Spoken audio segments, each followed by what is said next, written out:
From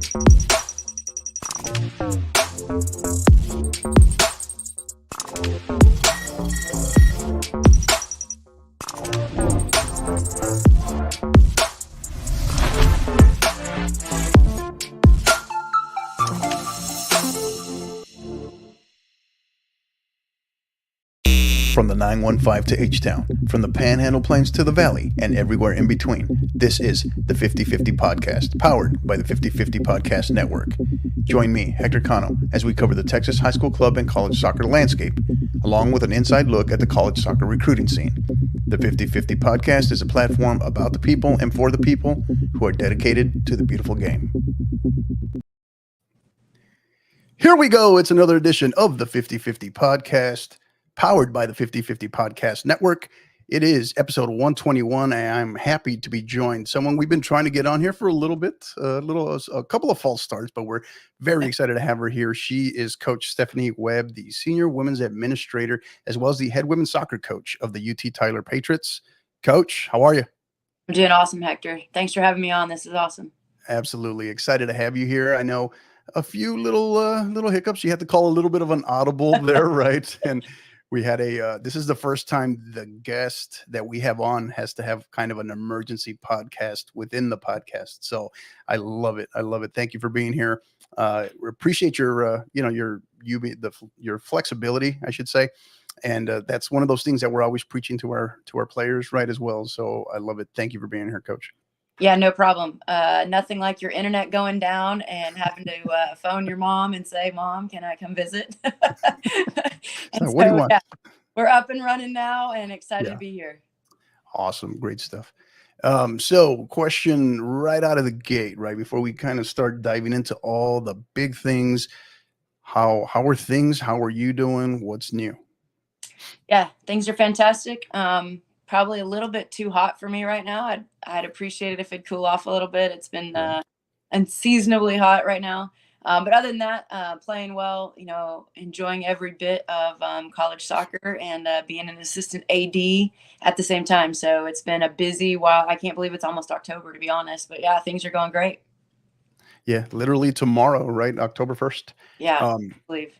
So your season so far, right? Before we start diving into the specifics of where you are currently and conference play and everything, just, and kind of what's the best way you can describe the season so far? You're off to your best start in program history, 5-1-1, and you're in the thick of it, right, in Lone Star Conference play.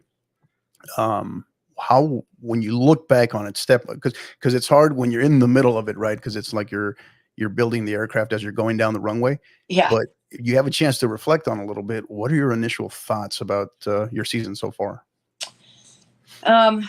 We kind of decided to take it one day at a time. And so honestly, I have to rely on our SID to tell us where we're at kind of day by day. We've got 12 seniors, 10 freshmen. So we're kind of bookended by very young, very old, a group that's been through a lot since I've had them in the senior class. And so we've been through a lot the last couple of years. And so this year, literally, we've decided we're taking it day by day. And honestly, I could say the chemistry of this group, the culture of this group is one of the best teams I've ever had. The internal leadership of this group is just fantastic right now. They're not just holding each other accountable to a high standard, but also just loving each other really well. And so it's an absolute joy to be out there every single day. And so I literally looked down the other day and I was like, it's October. We're already halfway in. So it's been a lot of fun. The girls have been having a blast and playing some really, really fantastic soccer. So is this the biggest, I guess, gap you've ever had in a roster? Maybe when you say, because that's huge, right? 12 seniors, 10 freshmen. Yeah. Have you ever seen a roster quite like this year's? Not really. I mean, I would, years ago, we did have a pretty big senior class. I think we had 10 or 11 in that class. But COVID, this is our last year of COVID seniors. And so, COVID did some crazy stuff to us and allowed us to get some kids to play a little bit extra. We have 3 kids that from the original group, they came in with me at D3. They're now in their COVID year. So, and then we've had some injuries. So I think we have a couple kids that were in their 5th and 6th years as well. So I think that part will go away now that the COVID senior years are going away. but you always have to try to bring in a big freshman class when you have a big senior class, because they have to have somebody to learn from. And so that was intentional, to bring in a big freshman class so that they could have a great group of seniors to learn from. Yeah. We talked about your season, 5-1-1, best start in program history. Is anybody here on any level, whether it's your coaching staff, maybe it's a couple of your seniors, a couple of your freshmen, maybe, does anybody give you the impression that they're surprised at all? About where we are? Yes, ma'am. No, I wouldn't say surprised at all. I mean, if you look at us over the last couple of years, we've been that team that's right there. I can't tell you how many times coaches have said, you guys were the better team, whatever. We've played really good soccer for the last couple of years. And so we have been on the rise. I think for us, it's just a matter of the kids had to believe in it. We've, as we were told recently, we were just UT Tyler. And so to come from Division III, you kind of got to earn your stripes. And we have been trying to do that. And so I think we knew we were a good team. It's just a matter of being able to put it together on game day. Yeah. So you have first place, tied for first place, St. Mary's coming to town on Wednesday, October 2nd. Yep. Any thoughts, anything you can share on that as you guys prepare for St. Mary's? Yeah, I mean, St. Mary's is a great team. They're well coached, they're well organized. They've got some special players on the ball, so they can, get you not from only a tactical standpoint, but when you have a couple of special players that really unlock games for you, you've got to pay attention. And they've got a couple of those kids that can really do some special things, and a goalkeeper that's fantastic. So a really solid group. We know it's a 90-minute game with that group, and it's going to be hard fought. They're competitive as all get out. Right. And so it's going to be a tough one. We're excited for it. We've prepared well. So we're ready. Mm-hmm. Yeah. You talked about making the jump right from D3 to D2. Your program's evolution. You've been there now. Correct me. Is it year 19 or year 20? 20. Year 20. It is 20. Okay. Yeah. Yeah. I wasn't quite clear on that, but so year 20. So you've seen this, right, from the D3 and what you had built there to now the D2 transition. What has that been like for you, for the program? Just they're one and the same, but they can still be separated a little bit. Your experience, the program's experience, and maybe even your administration's experience. And that's a loaded question. Right. Yeah, no. Really the transition, when you're Division III, you're competing with Division IIs here and there, and you are getting pretty good results. And when you're Division II, you compete with some of the Division Is and you get pretty good results. But to be able to do it consistently day in, day out, I think was the surprising part for us. We were a good Division III team. We had a good game model in the way we wanted to play. And then you get in the Lone Star, and it is like the Wild Wild West. The physicality of the game, I think, was a biggest difference for us. Our first real year in Division II, we had 6 ACLs. It was a physical monster for us that we had to learn how to deal with. Then the second piece of that is it's a tough travel conference. And so you're on the road at really hard places, long bus rides, so there was a big adaptation for us to learn how to compete in the Division II. Soccer wise, tactically, the game's the same. I would say the big challenge for us was we had to become mentally tough. The physical part of the game, some of the gamesmanship side of the game, a lot different than in Division III. And so we just had to grow a game model that we believed in. I'm not the type of coach that's going to abandon soccer for results. And so I would say that these last couple years, I brought in Brian Thompson. He's a fantastic assistant coach. And we've really constructed a game model and players that fit that game model that we think can be successful in Division II. It took us a little bit longer than I had hoped, but I've been true to who I am as a coach. I didn't sell my character or become somebody that I didn't want to become. I was true to what I feel like God gave me the gifts to do. And so I feel like we've developed over those couple years and are really playing some good soccer at this time. Yeah. From an administrative standpoint, I would say same thing. I mean, it's, going from Division III to Division II, and it's just like the jump from 2 to 1, everything is bigger, everything is better, everything is right now. And so you're having to stay on top of that, from game experience to student experience and all of the above. And so, we've had to do a lot of work on the administrative side to make sure that the student experience at UT Tyler is fantastic for every student athlete that comes in through our doors. Yeah. Toughest place to play in the Lone Star Conference? I'm going to go with probably A&M International. Yeah, that's a tough one. Yeah, it's a tough place to play. Yeah. Awesome. So I asked this question right our last episode when we had Coach Brian Lee on from Rice. I asked them, I love to ask college coaches this, right, for our audience.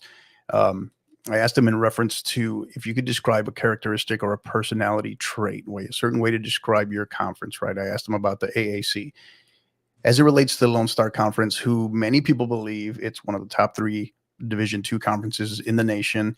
Arguably, you can make the argument for it's just the grind of it all, as you described. It may be the toughest, top to bottom, in all sports, right? Right. But how would you describe now that you've been in there long enough, right?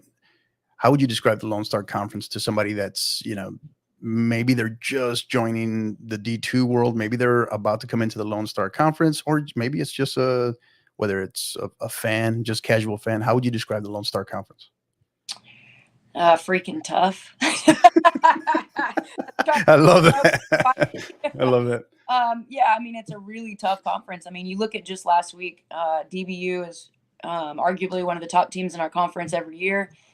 They get a tie against Oklahoma Christian 3-3 in the final second of the game. Wild game. That was wild. a wild game. You watched the end of that game. I saw that. Yeah. But then you turn around and UTPB beats Oklahoma Christian 3-0 a couple days later. And I think, that's this conference. There's not a single team in the conference that you can circle and say, okay, this is an easy day for us. They're every single game. I think the styles of play in our conference are across the board. And so it's not like you can just say, okay, we're going to sit in and play one style in this conference, because it doesn't work. Every single conference opponent has a different, I would say, stamp in the way that they want to play, a brand or a model. And so you have to have a little bit of tactical agility. You've got to have players that can understand the tactical agility, but you also have to have the players that physically can play against the big guys that want to just play big and long and direct and corners and all those things. But you've also got to have the players that can create the game as well. And so it's a little bit difficult in the sense that, like I said, from Wednesday to Saturday, you're facing 2 totally different teams with 2 totally different styles. One of them probably has about a 20-mile-an-hour wind because you're playing on the road somewhere. I think I know what you're talking about. Exactly. And so, it just poses a little bit of a challenge. I mean, you can't just come into it and say, okay, this is the way we're going to play, and we can play like this in every game, because this conference is going to test you. Mm-hmm. Yeah. Okay. Freaking tough. I'm writing that down. That's what we're going to call this episode. So I love that. Yeah. Anything to me, I love that. So as it relates to the Lone Star Conference, what would you say? What do you feel yourself maybe explaining to people is maybe the biggest misconception about the conference? Or is there one? Maybe, I don't know. Is there one? I mean, I think everybody recognizes the difficulty of the Lone Star Conference. I think the soccer surprises people because it's really good soccer as well. Mm-hmm. And, I think we talk about this later on about the changes that are happening at the Division I level, and that's obviously going to filter down. And so we're getting the transfer portal. You're getting really good quality players.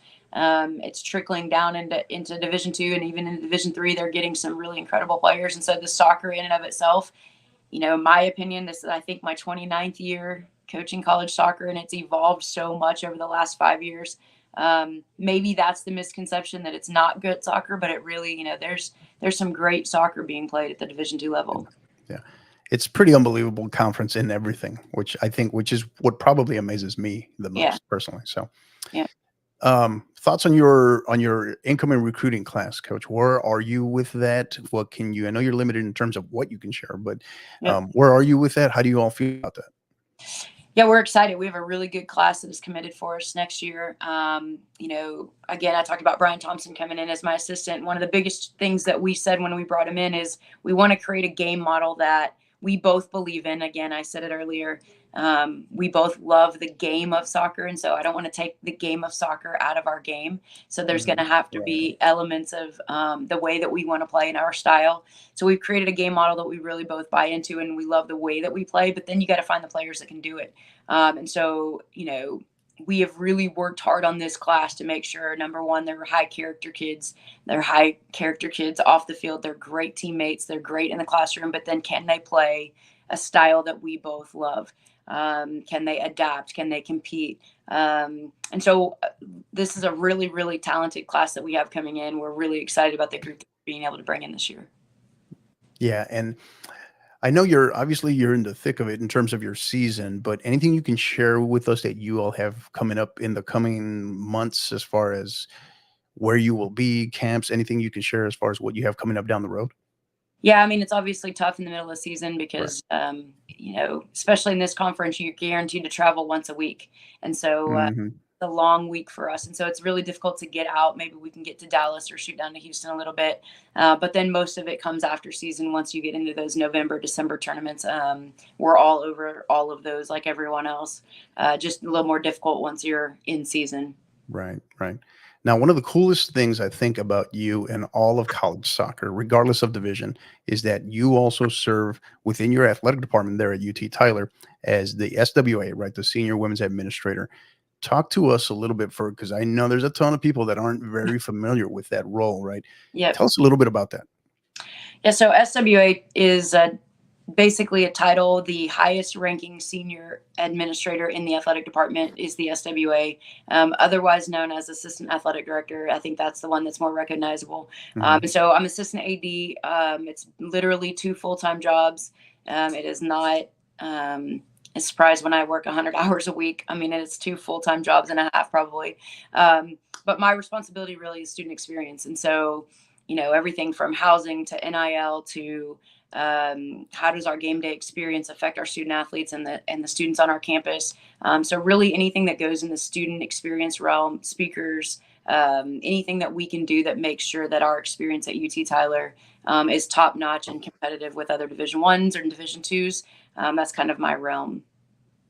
Now, you mentioned, I know it's literally two full-time jobs. That's no exaggeration, but have you found along the way, is there something in terms of your role as the SWA that has really kind of spilled over and helped make you develop you as a better coach?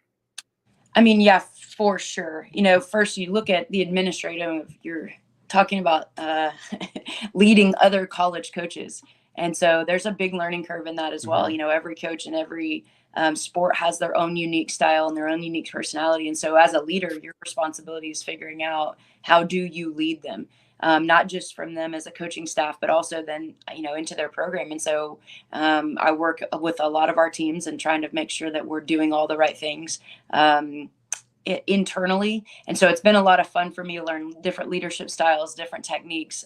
We've brought in somebody this year that can help me a lot on the leadership side, just being able to connect better and make sure that my impact is intentional and not just broad. I think back Mhm. in the old days, you make a statement and you just expect everybody to listen, but it's not the way things work anymore. And so really learning how to be intentional with my leadership has had a greater impact on our staff, but also a great impact on our student athletes. Yeah. We come back to your team now. Obviously, a ton of seniors and a ton of freshmen, right? And then you have Coach Thompson, and now you mentioned your assistant as well. But how would you describe the current personality that's unfolding about this year's squad? Um, there, I got freaking tough here if you no, need no, it. So, yeah, we're yeah, no, right up into that. I'll yeah. tell you. This group is it's kind of carving its own path, and I'll kind of reverse a little bit. Last year, if you go back and look at our record last year, we tied 9 freaking soccer games. I'm going to stay on the word, but we tied 9, which means we were a really good team that couldn't finish. And so we didn't allow a lot of goals. We played great soccer, but we just couldn't finish. Well, in that, there's a lot of hardship that comes in that. There's a lot of pain. There's a lot of kids that are not playing as many minutes as they want, or they think they should be on the field, or the kids Mhm. that are not scoring are frustrated.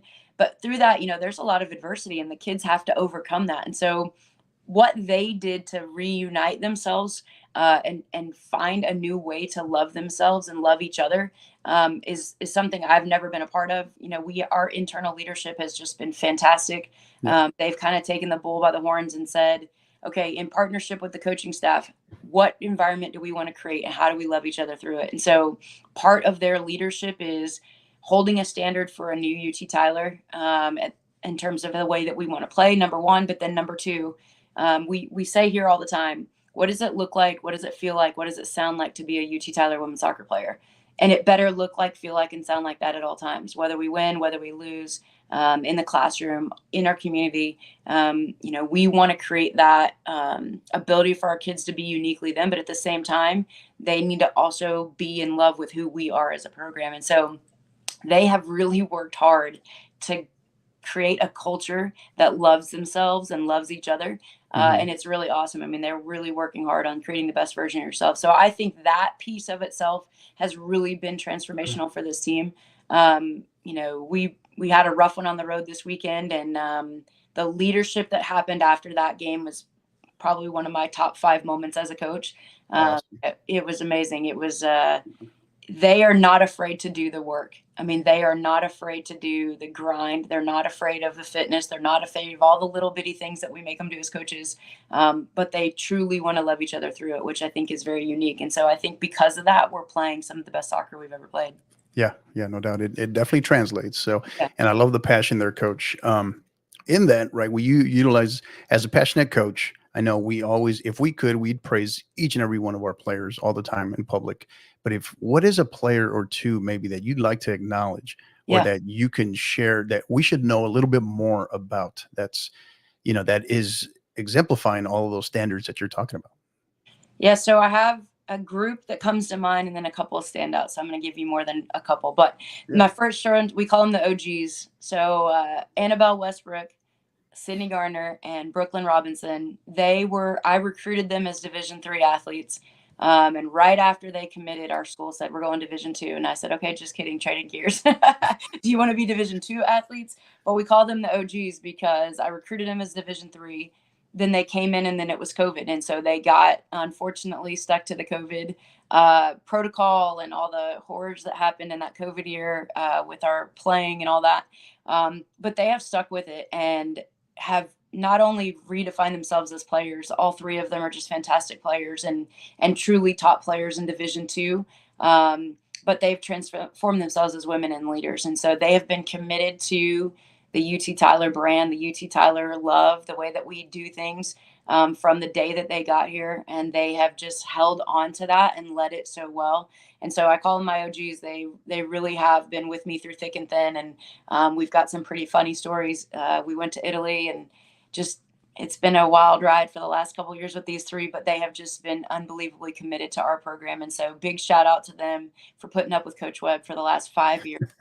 That is awesome. I wouldn't wish that on anyone, but that is awesome. Yeah, they've been awesome. And so big shout out to them. And then honestly, my other shout out, we've got a couple big time players. Nat Jones is playing well. Hana Masuko is playing incredible. Sammy has a great comeback story. She broke her leg last year in our first preseason game and has just come back on fire with a passion that I haven't seen in her before. And so she's playing phenomenal. But I also want to give a big shout out to our goalkeeper, Emily Clark.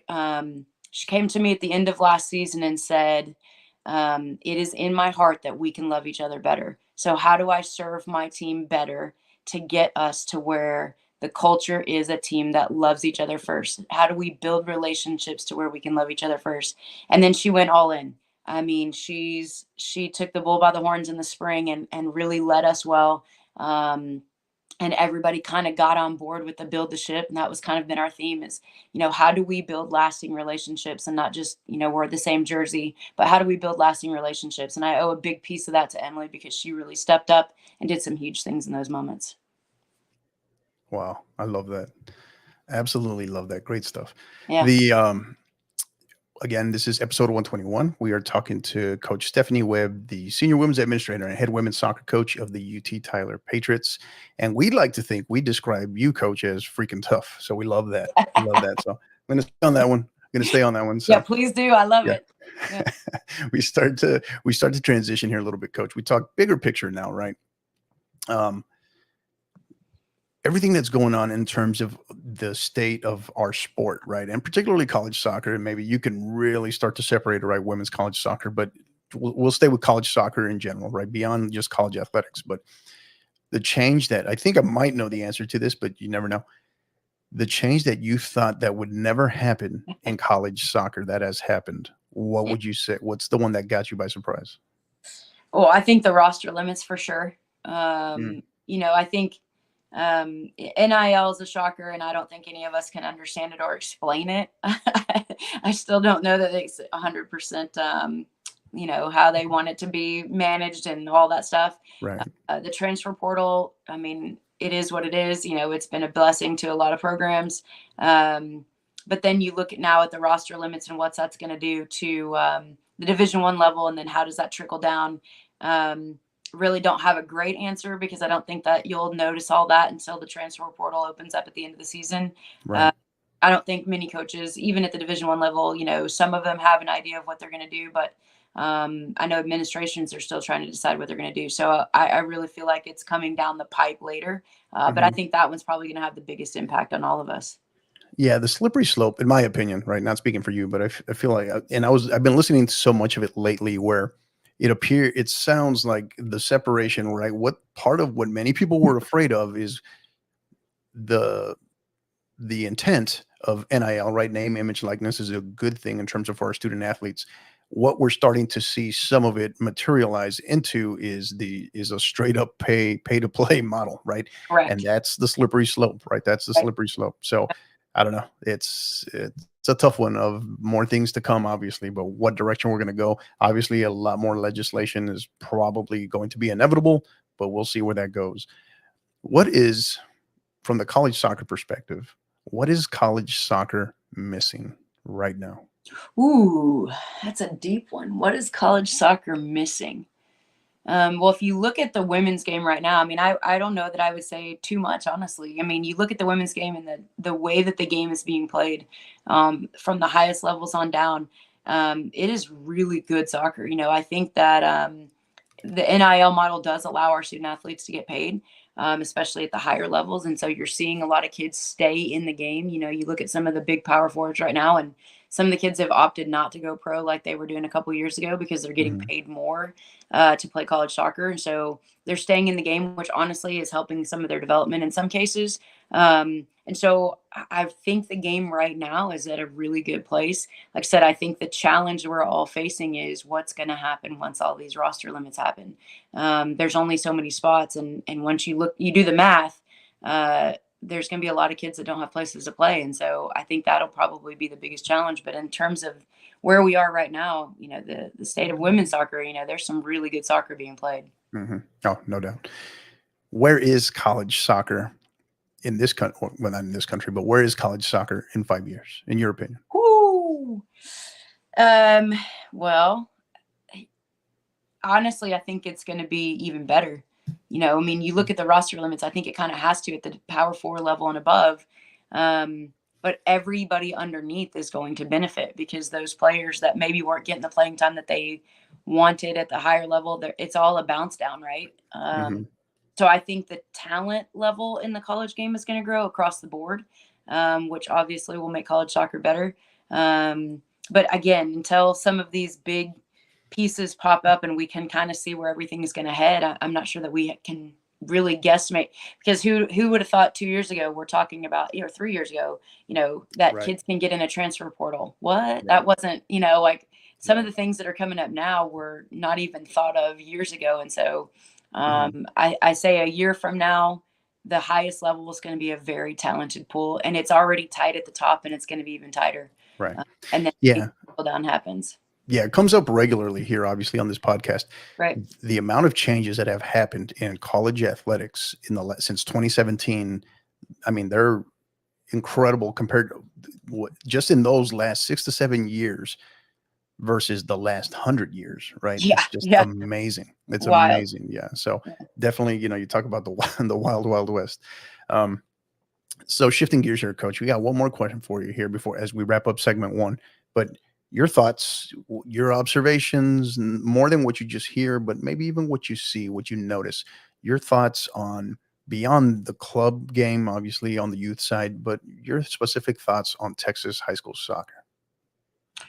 I would say the last couple years it has grown tremendously, and it is a much better product really than it was a couple years ago. I would say 5, 6, 7 years ago, we didn't really recruit a lot out of the high school ranks. You had to play club soccer at the highest level for us to be able to take a look. And now actually we're using it more as a gauge. I mean, some of the things that you're able to do in high school, you can see your true personality. You can see the way that you handle things. And so the soccer that is being played is much better. We do a coaches clinic here at UT Tyler every year. And we get a tremendous amount of coaches, especially from our local area, that come.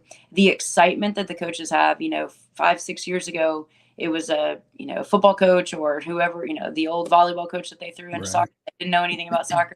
The coaches that we're getting now in high school, especially around here, they're soccer coaches. They played soccer. They're excited about our sport. They're excited about coaching our sport. And so the growth, like in our East Texas area, the growth in high school soccer and quality of soccer has grown tremendously in the last 4 or 5 years because coaches are invested. They care about their kids. They care about putting together a good product and actually developing players. And I would say that you see that across the board here in the state of Texas, and you're seeing some really good quality programs that are playing some fantastic soccer.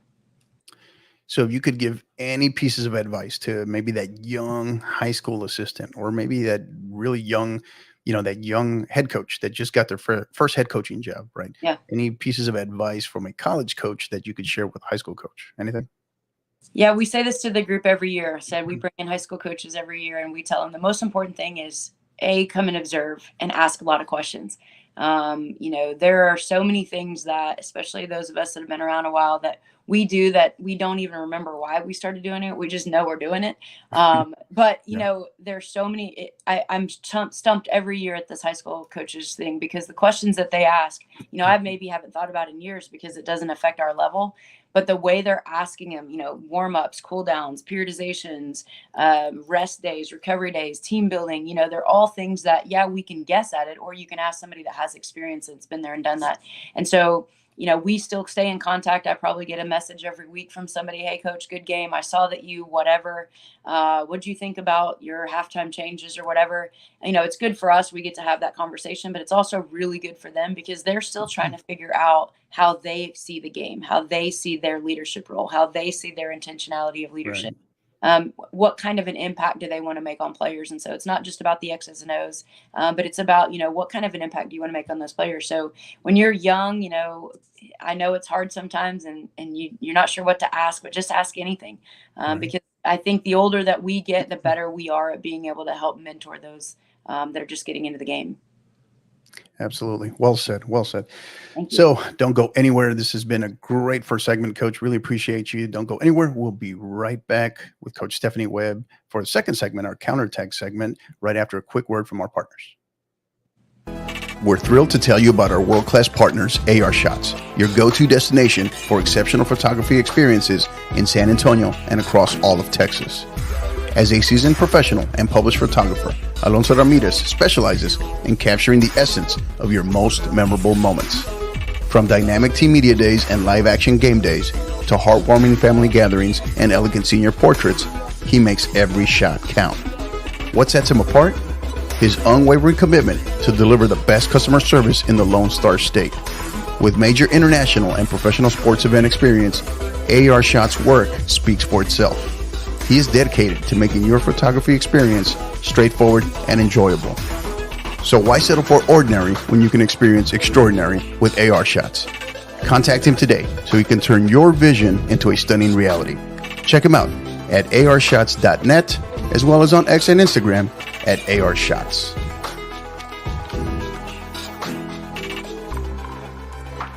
Looking to step up your social media marketing game? Well, let us tell you about our great friends at Gipper. Gipper is a way that schools, athletic departments, ADs, and coaches create world-class marketing content. Join over 4,000 coaches, ADs, SIDs, and club directors who use Gipper to create high-quality visual branded graphics for your program. The best part? Anyone can do it in seconds on any device without needing any design experience whatsoever.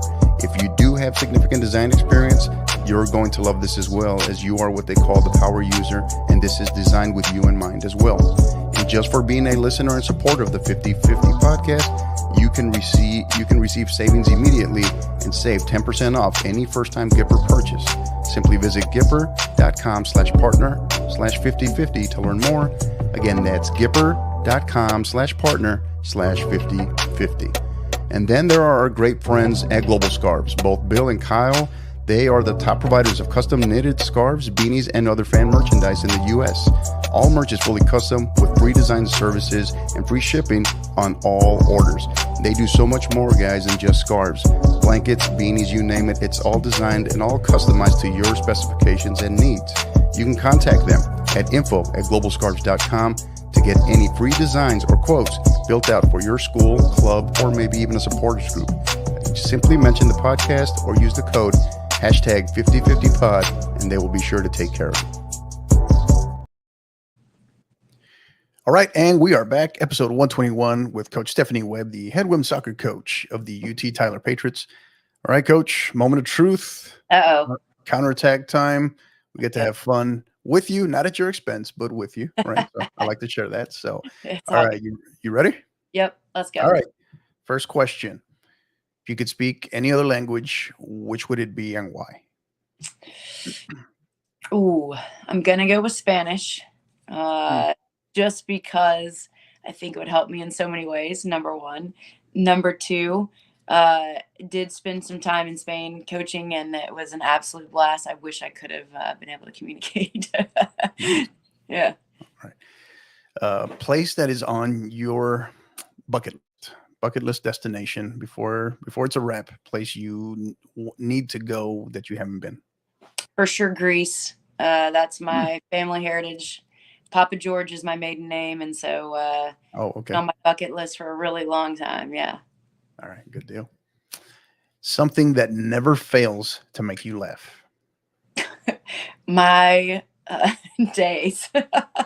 Something happens every day. Right. And so I would say that one of the things I've gotten really good at is laughing at all the randomness that happens on my daily. Yeah. All right. Morning person or night owl? For sure, morning person. I don't think I've slept until 4 a.m. Like 4 or 5 months. Yeah, I wake up really early. I work a lot in the morning for sure. Ability, here's a superpower question. First superpower question, right? Okay. Ability to read minds, so mind reader or speak every language? Ooh, definitely mind reader. I coach women. Are you sure about that? No, yeah. I'd be there all day, but right. Yeah. That would definitely give you probably more to laugh at, though. That'd definitely give you more to laugh at. I keep saying, quit thinking things I'm not thinking. That's just kind of how the way women work. But yeah, definitely wish I could do that. All right. Your go-to karaoke song. Do you have go-to karaoke song? It's been a hot minute since I've karaoke'd, but I would say something in the 80s rap genre. I'm gonna go nice. Salt and Pepper, probably. Yeah. I wasn't expecting. All right, I like that. Yeah. All right. If you could do one of these, which one would it be? So if you could go back in time, rewind, go back in time, or pause right now, pause time right now, which would it be? Right now. Pause right now. For sure. Okay. Yeah. Pause. Interesting one. Next one here. So I know you've heard of, obviously, the Guinness Book of World Records. Do you have one? Is there some sort of skill that you have that you feel you could challenge a particular record that you could beat? Ooh,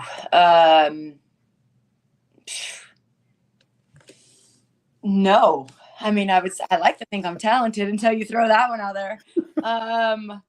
But yeah, probably not. I don't do anything that's that. Yeah, no. That was a good one, actually. Yeah. Creative. That's creative. I like your deep thought, and then you're like, no. All right. Maybe we can come back to that one later. Yeah, I'll think on it. Object you misplace or lose the most? You know, I'm a woman of habit. So my keys go in the same spot. My phone goes in the same spot. Like I don't go away from what I know because I will forget everything. So you got the routine down. Everything to me is about a routine because I literally have no memory. Yeah. Well, I mentioned to Coach, Brian Lee in our last episode. I'm very similar, but I've done this probably about 3 times in the last 6 months where I'm looking for my truck keys as they are in my hand. Ooh. So yeah, that's exactly. Rough. Exactly. So what a better way? That's how you know you're going to need a second cup of coffee and you haven't even hit the road yet. So. Yeah. Right. Yeah. Strangest thing in your refrigerator right now? It would have to be, I went to Germany in March and we fell in love with this. I don't even know what it is. It's like a paprika pepper or something, but I have like scoured the earth looking for it and just got me a new jar. But yeah, I would say that because literally I don't have any clue where I found it, but it's so. All right. All right. Next one is a two-parter. All right. So any current book you are reading or recently read? Oh, I am reading the new Emma Hayes book right now. She just Okay. finished and it's fantastic. Yeah, put that one on your list because from a leadership quality or perspective, it's fantastic. So I'm in the middle of that one right now, but I Okay. usually have 3 or 4 going at the same time. I have to wake up in the morning and figure out what I'm thinking, but Right. that definitely that one. Yeah. Okay. Now the second half of that is there, or what would you say you regard as the most influential book you've had that's been the book you've had that's been the biggest influence on you as a coach? Well, the easy answer is the Bible. Mm, That's my ground, and so I would say that's probably the easiest right. answer. Um,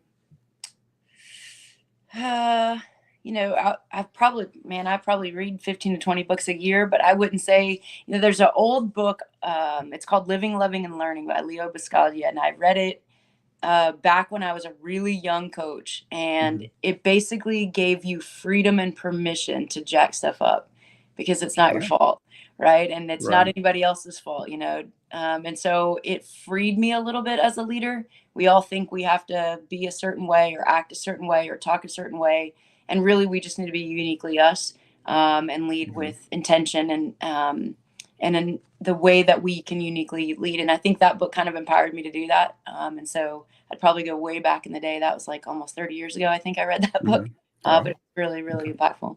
Great stuff. All right. Favorite number and why? 13. That was my playing number. I always wore lucky 13. Lucky People think 13. I'm unlucky, but my daughter was born on the 13th. So there has to Oh, be some luck to it, nice. right? Right. Yeah, 13. It always has been my number. I don't know. First one Yeah. I think I ever had. Okay. Next one. As a coach, not as a player, right? Any game day superstitions or rituals? Yes. I eat nachos before every game. Oh wow. Yeah, I don't know. We're that Now, new. what's the setup though? Like, do they have to be a particular type of nachos, No, I toppings? What like mean, what's ideally they're good, right? But right? Yeah, that's a on the start. road, I'm not gonna lie, some of the places that we go to play don't have a whole lot of places in them. So you're in the convenience store looking for the little can of cheese and whatever chips you can find. But Yeah, I love my nachos on game day. It's like my soothing food. We yeah. read an article when I was playing about making sure that you eat foods that you enjoy because it's not just the nutrition, but it's also the way that makes you feel. And so Mm, ever since then, it's been Mexican food for me on game day. yeah. Yeah, I was about to ask, is like, where did that come from? But okay, Yeah. got it, got it. Yeah. Ghosts, yes or no? Yeah. Yeah, Yeah, for sure. yeah. Yeah. Any particular stories you can share? No, No, no, but no. yeah, they're definitely for sure. Them and aliens. I think we have them too. Yeah. Yeah, right. All Right. All right, next one. So this one's gonna be a tough one. You're gonna have to put your coaching hat on for this. right. So I'm you have in. to you have to start one, bench one, and cut one. Okay. Oh, okay. Start, bench, and cut. Got it. Michelle Akers, Mia Hamm, Abby Wambach. Start, bench, and cut. Okay, so this is going to go back to my age now. When I looked at all the pre stuff, you didn't tell me you were going to tell everybody how old I was, but you just did it. So thanks. Oh no. So I'm going to go cut Abby only because I didn't play with or against her. So that's an easy one, right? Because I don't have a personal connection. And then I would go start Michelle Akers. Bench Mia. I mean, she's probably better coming off the bench either now that her age anyway. Right. But yeah, that's probably the one I would go with. Mhm. I tell my players all the time. I talk about Michelle Akers regularly, right? Yeah. Probably the greatest player that was way ahead of her time that who knows how many people in this country never got to see, right? Or don't know enough of because Yep. had she been in the time of just, 10 years later or in the time of now social media, right? Just an unbelievable player. Unbelievable. Yeah, she was intimidating To boot. Yeah, she was big time. Right. Yeah. And many people have gone on record as saying that she is the most complete player that the U.S. has ever produced. That's just Ooh, period, right? Men's or women's, that's right? So, bold. right. That's So bold. pretty unbelievable. I know I did not want to play against her. I can tell you that much. Yeah, I She was bet. a beast. Yeah. Favorite sports movie? Favorite sports movie? Probably Remember the Titans. That's a good one. Okay. Yeah. Yes, you don't have like any that are tied there for if you're like me, I have three kind of number ones. So that's why I kind of asked that. Ones. So my three are Miracle, Oh, good one. Hoosiers, and Friday Night Lights. Those are my three. So Okay. none of them really have to do anything with soccer, but they're There's not a lot of good soccer ones out there. they're unbelievable stories. Yeah, right. And then when you know the stories behind them, particularly Miracle, right? Everything that led up behind it, the psychology, what they had to overcome, what they were up against, that particular period in our country as well. So yep, that's kind of why I like to Remember the Titans. Right. Yeah, Exactly. So, all right. Something you pretend to hate but secretly love. Something I pretend to hate but secretly love. Probably. Ooh, that's a tough one because I'm pretty vocal. There's not a lot of secrets with me. I don't know. Probably like crafting and stuff like that. My daughter and I, like, that's like our favorite thing is just do something fun and crafty. So probably something like that. Okay. So not Guinness Book of World Records, Coach, but maybe an odd talent that you have that maybe not too many people know. I love to cook. I mean, love to cook. It's probably my favorite pastime. So probably, I don't know that that's an odd talent, but people don't ever see me as somebody that likes to cook because I'm usually too busy. But yeah, probably cooking. Okay. Yeah. What's the go-to dish there? Well, again, I'm a very moody eater, so it depends on the day, depends on what looks good at the grocery store. And then one of my biggest things, and I said earlier, I come from a Greek family, but food is love in our family, and so I love to cook whatever I know sets souls on fire. So what makes people around me happy? Nothing makes me happier. And I get it from my grandmother and my mom. We all, if it's going to make you happy, then that's part of us contributing to that. And so that's one of my favorite things to do. We are talking with Coach Stefani Webb, the senior women's administrator and head women's soccer coach of the UT Tyler Patriots. Here, episode 121. Got one question left for you, Coach. Going to put you. This one kind of puts you on the spot. I ask this of every college coach, at least when they're in season. Yep. So finish this sentence for me. Okay. The 2024 season for the UT Tyler Patriots women's soccer program will be a success if we can score goals.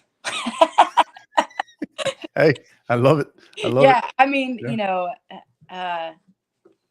really it relies on the fact that if we can continue to believe in ourselves. This is a really, really talented team that has a really big future ahead of them. And so we have got to prove ourselves right. I told them we're not in the business anymore of proving anyone wrong. We've got to prove ourselves right. We know we're a good team. We just got to finish it. Well said. Well said. Thank you. That does it, Coach. You survived. That's you survived sweet. The counterattack. You survived. Thank you. That's big time. No, this has been great. As is customary, Coach, we'd like to wrap up and we'd like to give our guests the floor, an opportunity here in stoppage time after counterattack to whether it's shout outs, thank yous, relay a message to everybody about the game, your team, whatever it may be. Go ahead, take it away. The floor is yours. Yeah, first of all, thank you. So that'll be part of my shout out. My thank you. Just thank you for having me on and being able to share my time with you guys. What a great host. And thank you for everything that you're doing for soccer here in Texas. That's awesome to be a part of. And then, thoughts and shout outs, really my three big ones. I want to thank my family. Without them, they allow me to be uniquely me. They allow me to love big and love everyone big and not be home as much as I probably should be, but support me in everything that I do. And so I want to thank my family for that. My current team, they make coaching fun. They really do. They show up every day with a smile on their face, with joy in their heart, ready to compete for each other and build the ship. And so absolutely love every bit of being a part of this program this year. 2024 has been something special so far. So big shout out to my team and everything that they're doing behind the scenes and on the field as well, just to make this year special. And then my last one probably goes to my alums. This is year, I think, 29 for me coaching. And so I have a lot of people that I have coached, a lot of women that have come through my program. I got a text yesterday that kind of melted my soul a little bit from a kid that I haven't coached in 15 years. And sometimes as coaches, we have to have tough love. Sometimes we have to have hard conversations. And she was one of those players that needed me to be the truth teller for her in her life and help get her on the right path. And 15 years later, she finally realized everything that I'd done for her. And so to be able to call and say, hey, coach, thank you. It's why we do what we do. And so I have a whole line of alums that I love dearly, that I talk to regularly, that have made me the woman that I am, and the mom that I am, and the wife that I am. And so truly thankful for them and everything that they've done to be committed to the program that we've built and the culture that we stand for. And so big shout out to all those that have come through and survived playing for Coach Webb, because they've made my life an absolute joy. Great stuff. This has been awesome, Coach. Have really loved your passion, just kind of jumping off to me. I knew there was a reason why we wanted to get you here. Apologies that it took so long. That was me too. But we were just waiting for you to have your best season in program history. That's all it took, Coach. So appreciate it. Yeah. Appreciate it. We're grateful for that. Thank you. Thank you again for joining us. We're excited and obviously grateful to have you. For our listeners everywhere, just got to share a couple of things. Make sure, again, excuse me, make sure you follow them. You can follow them, I think, at Soccer Patriots, I believe is right on social media.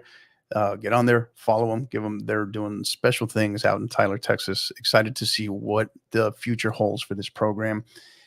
Make sure you can find us. You can follow us as well. The podcast on Twitter X, as we call it, Twix, right? So at 50_50 pod, on Instagram at 50_50 podcast. And of course, the one that we're trying to grow is our YouTube channel, the 50_50 podcast. Go on there, subscribe, hit that bell for notifications. You'll get notified every time we go live, which is just about 100% of the time, because just about everything we do is live. So imperfections and all, you get to see it all, but we don't apologize for that. But we like to keep it genuine and real with our listeners. So thank you for all of that. As well as your preferred podcast platform, where we like to listen to the audio version of the podcast. Go on there. All right.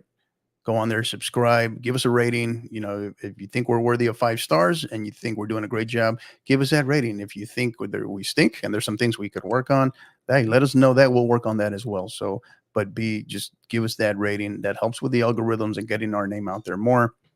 But in the end, we always say that you all are the reason why we do it. We continue to grow. One of the biggest things, we are now being listened to in 50. I have no idea how it happened. I share it all the time.